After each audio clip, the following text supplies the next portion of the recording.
Hello guys, welcome back to the channel. Today I'll be showing you a reacting to a creepy story.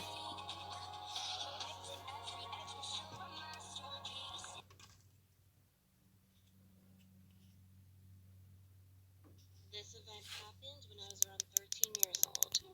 I was going on a family road trip with my parents and siblings.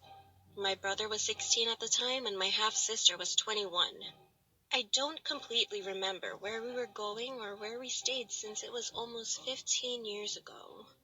All I remember was that we rented a cottage in a small village. Next to the village was a lot of mountains surrounding the perimeter, Why and there would were you rent something probably from a only 20 village? houses in the village. Next to the A cottage was a village? small lake that was big enough to A kayak cottage? in, and to the right of the little lake was a small shed. The Really? shed was very old, and its ceiling had been poorly repaired. There was ivy growing all over it. Although this may not seem scary, the door was wide open, and the place we were staying at was all fenced off with a really high fence. This probably meant that no one would be able to come into our property. Later that same day, my brother and I decided to check it out since we had nothing else to do other than swim in the lake before dinner. Bear in mind, this happened in the winter, meaning it would get dark much earlier than in the summer. We walked up towards the shed, and as we walked towards it, we realized that a source of light was shining through the ceiling. It didn't seem like it was a normal ceiling light, but was almost like a torch. We saw the light Aliens. slowly move around in between the cracks of the shed. Then, in one sudden motion, the light randomly pointed at us. My brother and I were petrified by the situation. We both looked at each other with blank expressions.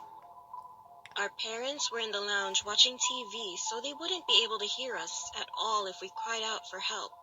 I don't like to be cliché, but my big brother is a very strong person, emotionally, physically, and mentally. So I was surprised when I saw his lower lip tremble out of the corner of my eye. I thought he was going to protect me by telling me what to do, but instead he just stood there, frozen, like me, with a petrified face as the bright light blinded us through the gaps between the walls of the shed for what felt like an eternity.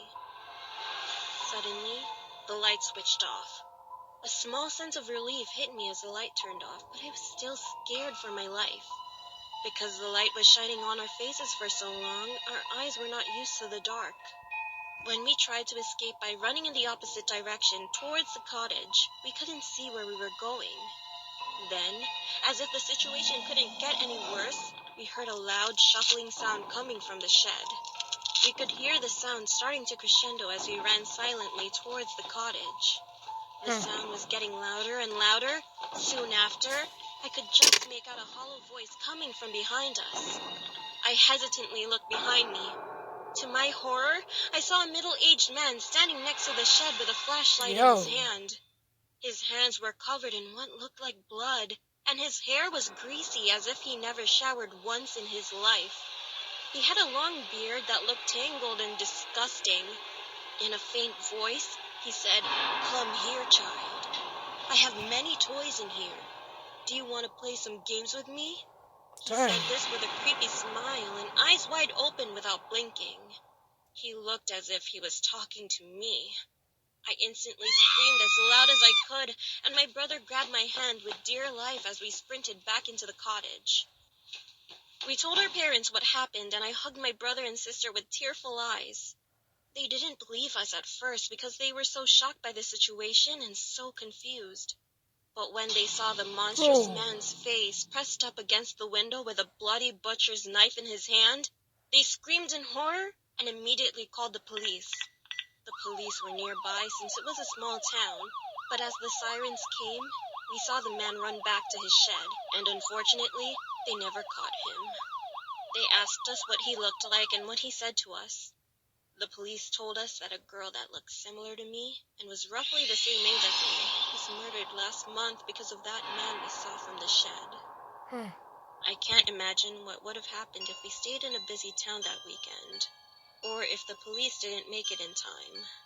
I am now scared to go near sheds after that incident, and I will never be the same. A situation like this has not happened since, but I really hope that man is either caught or is being chased by the police, because those few moments scarred me for life. So that was pretty creepy, guys. Thanks for watching. Probably do more stuff with this app I got. Thank you, guys. I'll see you next time. It's Flames01. See ya.